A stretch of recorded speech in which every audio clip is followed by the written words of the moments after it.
ടൊവിനോ തോമസ്, ബേസിൽ Joseph, വിനി ശ്രീനിവാസൻ, റിയ ഷിബു, ഹാഷിർ എന്നിവർ അഭിനയിച്ച സിനിമയാണ് അതിരടി എന്ന് പറഞ്ഞ സിനിമ. എന്തായാലും പടത്തിൻ്റെ കഴിഞ്ഞ 7 ദിവസത്തെ കേരള ബോക്സ് ഓഫീസും അതുപോലെ തന്നെ വേൾഡ് വൈഡ് ബോക്സ് ഓഫീസും പരിശോധിക്കാം നമുക്ക്. അതിനു പക്ഷേ ഇല്ലാതെ കാണുന്നതിനാണെങ്കിൽ സബ്സ്ക്രൈബ് ചെയ്യുക സ്റ്റോക്ക് സ്റ്റുഡിയോ സുരിപ് ചാനൽ. അതിരടി സിനിമേൻ്റെ ഭാഗത്ത് നിന്ന് ഇന്നലെ ആയിട്ട് ഒരു അടിപൊളി പ്രൊമോ വീഡിയോയും പിന്നെ നമ്മുടെ ഹാഷിറിൻ്റെ ഒരു ഇൻട്രോ വീഡിയോയും പിന്നെ അതൊരു പ്രൊമോ വീഡിയോ ആണ് സത്യം പറഞ്ഞാൽ.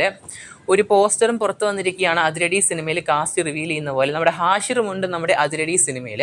ഓൾമോസ്റ്റ് ആദ്യ ദിവസം തന്നെ ഹാഷിറിൻ്റെ റിവീലിംഗ് വന്നതാണ്. കാരണം ഒരുപാട് റീൽസ് കാണാൻ സെർച്ച് ഇൻസ്റ്റാഗ്രാമിൽ നമ്മുടെ അതിരടി സിനിമേൻ്റെ ഭാഗത്ത് നിന്ന്. എന്തായാലും നല്ലൊരു പെർഫെക്റ്റ് കാസ്റ്റിംഗ് ആണെന്ന് വേണമെങ്കിൽ പറയാൻ സാധിക്കും. നമുക്ക് പടം കണ്ടവരെന്തായാലും മറക്കാതെ പടത്തിൻ്റെ അഭിപ്രായങ്ങൾ നമുക്ക് ചെയ്യപ്പെടുത്തുക. എന്തായാലും പടത്തിൻ്റെ ബുധനാഴ്ചത്തെ കളക്ഷൻ പരിശോധിക്കുകയാണെങ്കിൽ അപ്രോക്സിമേറ്റ് ആയിട്ട് സിനിമയ്ക്ക് 1,05,00,000 നമ്മുടെ കേരളത്തിൽ ബോക്സ് ഓഫീസ് ആയിട്ട് കാണാൻ സാധിക്കും നമ്മുടെ അതിരടി സിനിമയ്ക്ക്. ടോട്ടൽ കേരളത്തിൽ ഇപ്പോൾ സിനിമയ്ക്ക് ഓൾമോസ്റ്റ് 25 കോടിന് മുകളിലാണ് ഗ്രോസ് കളക്ഷൻ കാണാൻ സാധിക്കും നമ്മുടെ അതിരടി സിനിമയ്ക്ക്.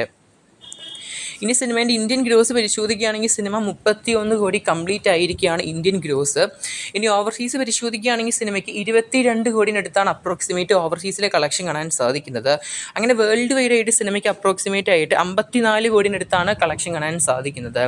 എന്തായാലും ഇന്ന് ദൃശ്യം എന്ന സിനിമേൻ്റെ 3ാം ഭാഗം റിലീസിന് വന്നിരിക്കുകയാണ്. എന്തായാലും കളക്ഷൻ്റെ കാര്യത്തിൽ ഇനി കുറച്ച് നല്ല ടൈറ്റായിട്ട് വരാൻ നല്ല ചാൻസ് കാണുന്നുണ്ട്. നല്ലൊരു ഓപ്പണൻ്റ് തന്നെയാണ് വന്നിരിക്കുന്നത്. ലാലേട്ടനാണ് അപ്പുറത്ത് വന്നിരിക്കുന്നത്. എന്തായാലും നല്ലൊരു മത്സരം തന്നെ ആയിരിക്കും ഇനി വരാൻ പോകുന്ന ദിവസം. തമിഴിൽ നിന്ന് നമ്മുടെ കറുപ്പ്, പിന്നെ മലയാളത്തിൽ നിന്ന് അതിരടി, ദൃശ്യം. നല്ല ഗംഭീരമായ റെസ്പോൺസുമാണ് എല്ലാ സിനിമകളും കാണാൻ സാധിക്കുന്നത്. ഫുൾ പോസിറ്റീവ് തന്നെയാണ് ദൃശ്യം സിനിമ നോക്കുവാണെങ്കിലും. എന്തായാലും കാത്തിരിക്കുന്നത് ചെയ്യാൻ നമുക്ക് വരും ദിവസങ്ങളിൽ നമ്മൾ സിനിമേൻ്റെ ബോക്സ് ഓഫീസ് കളക്ഷൻ റിപ്പോർട്ടുകൾക്കായിട്ട്. അതിനു പക്ഷേ ഇല്ലാതെ കാണുന്നുണ്ടെങ്കിൽ സബ്സ്ക്രൈബ് ചെയ്യുക സ്റ്റോക്ക് സ്റ്റുഡിയോ സുരിപ് ചാനൽ. ഇതിനിടയിൽ വാഷ് ഔട്ടായ ഒരു സിനിമയുണ്ട്. സിനിമയുടെ പേര് അറിയുന്നവർ ഒന്ന് കൺബോക്സ് ചെയ്യപ്പെടുത്തുക. സ്റ്റാർട്ടിങ് P ആണ്, അവസാനം T ആണ്. അപ്പോൾ എന്തായാലും ബൈ.